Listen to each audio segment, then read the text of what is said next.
ओम शांति। 3 जून 2025 के बाबा के मधुर महावाक्य।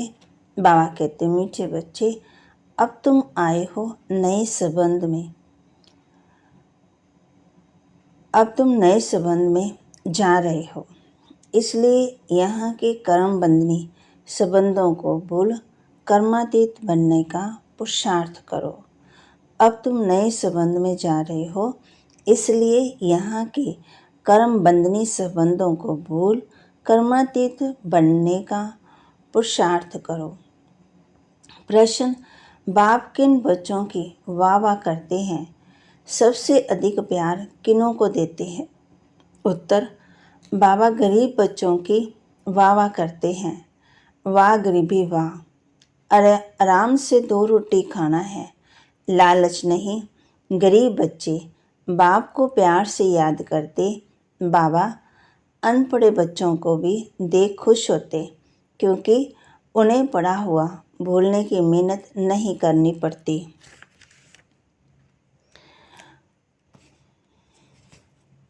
धारणा के लिए मुख्य सार, इस पुरानी दुनिया की पुरानी चीज़ों को देखते हुए भी नहीं देखना है। नर से नारायण बनने के लिए कहनी करनी एक समान बनानी है। इस पुरानी दुनिया की पुरानी चीज़ों को देखते हुए भी नहीं देखना।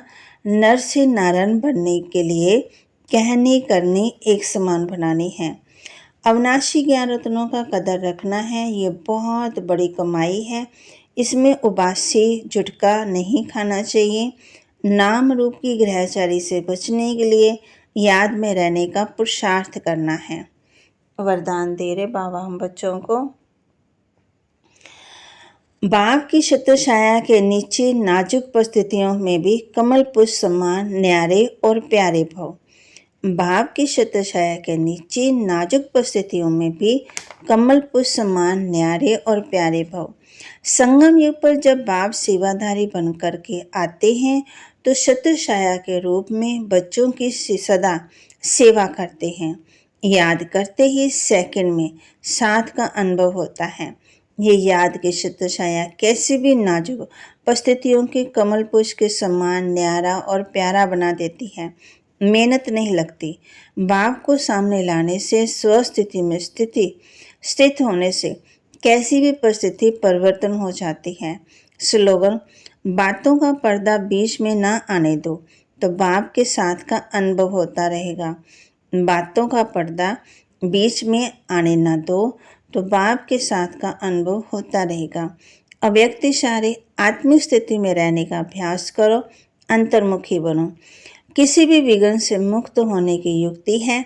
सेकंड में स्वयं का स्वरूप अर्थात आत्मिक ज्योति स्वरूप स्मृति में आ जाए और कर्म में निमित्त भाव का स्वरूप इस डबल लाइट स्वरूप में स्थित हो जाओ तो सेकंड में हाई जंप दे सकेंगे। कोई भी विघ्न आगे बढ़ने से रुकावट नहीं डाल सकता।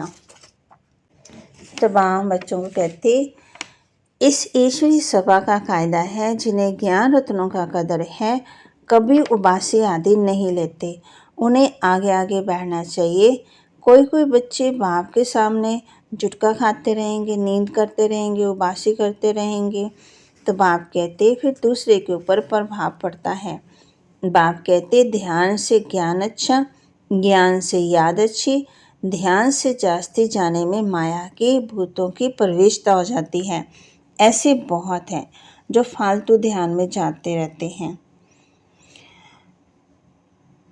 बाप कहते हैं, आज के तमो प्रधान बुद्धि फिर कैसे जान सकते हैं? बाप कहते, लक्ष्मी नारायण भी नहीं जानते। भारत सोने की चिड़िया था, आत्म स्मृति का। फिर बाबा ने कहा, तुम जानते हो श्री श्री की मत से हम ही श्री लक्ष्मी श्री नारायण बनते। श्री माना है श्रेष्ठ, सतयुग में नंबर 1 श्रेष्ठ और त्रेता में 2 डिग्री कम होगी। ये ज्ञान तुम अभी बच्चों को मिलता है, पहले नहीं था। जितना हल्के होंगे उतने बंधन कम होंगे। पहले तो आत्मा निर्बंधन है, जब जन्म लेती तो माँ बाप में बुद्धि जाती, फिर स्त्री में, फिर बच्चों में। तुम भी ट्रांसफर होने वाले हो शांति धाम, फिर सुख धाम में। इस शीशी दुनिया से छूट जाएंगे। जो कर्मातीत अवस्था वाले होंगे वह कोई धर्मरायपुरी में सजाएं थोड़ी खाएंगे। स्वर्ग में तो सजा होगी ही नहीं। यही मेहनत है। मेहनत बिगर ऊंच पद नहीं पा सकते। ये भूल जाने से देवीमान में आने से माया नुकसान करती है। कई बच्चे कहते हैं बाबा हम पढ़े लिखे नहीं हैं, तो बाबा कहते अच्छा है, नहीं पढ़े लिखे हैं तो बहुत अच्छा है। बाप कहते हैं हाथों से काम करो, दिल बाप की याद में रहे। जितनी जितनी धारणा करेंगे उतना तुम्हारे पास नॉलेज की वैल्यू होती जाएगी। नॉलेज की धारणा से तुम कितना धनवान बनते हो। ये है रूहानी नॉलेज। तुम आत्मा हो, आत्मा शरीर से बोलती है, आत्मा ही ज्ञान देती है, आत्मा ही धारण करती है। ओम शांति। बाबा के महावाक्य को लाइक करें, शेयर करें, सब्सक्राइब करें और अपने जीवन में धारण करें। ओम शांति।